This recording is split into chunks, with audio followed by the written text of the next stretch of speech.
Recording મેં જ કર્યું છે. આ ખાસ કહેજો, આ રેકોર્ડિંગ મારું મેં કર્યું છે ઓડિયોમાં.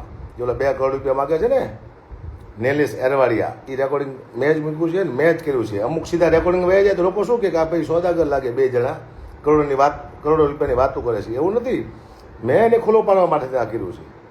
મને થોડુંક સાંટા ઉડે ભૂવા ઉડે અને ખુલ્લો પાડી કીધું. એટલે દેશના ખેડૂતો અરે ગદ્દારી ન થાય, સમજ્યા તમે?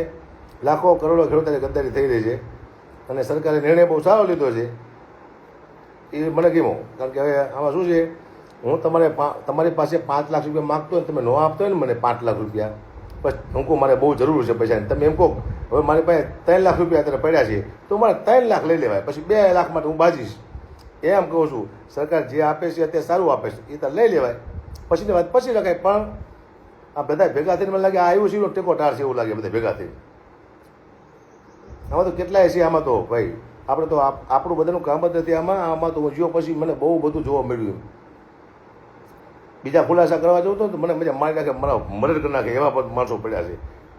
પણ આમાં તો બહુ ખતરનાક માણસો છે, આ બધો નોખા માણસો છે.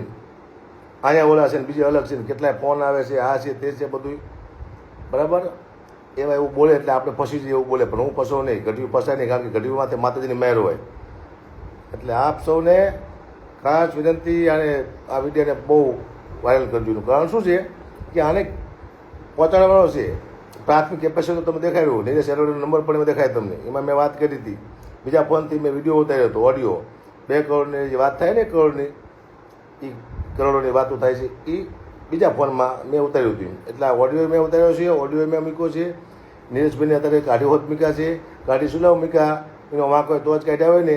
સમિતિએ પણ કીધું કે તમારો જ અવાજ છે, તો એમ કહે છે નીરજ એરવાડિયાએ કે અવાજ મારો નથી, પણ બધાએ કીધું અવાજ તમારો છે, હજી એફએસએલમાં આપવાનું છે. હું તો એકવાર એમ કહું છું, બધાને પકડી નાર્કો ટેક્સ કરાવો, મારું કરાવો, એટલે કોણ સાચો ને કોણ ખોટો પડી જાય. ખેડૂતના નામમાં તો કોણ લૂંટે છે, ખેડૂતના નામમાં તો કોણ પૈસા કમાય છે, આ બધું ખબર પડે. નાર્કો ટેક્સ સિવાય આ બધા પકડી નાર્કો ટેક્સ કરાવો. સાલ આવો.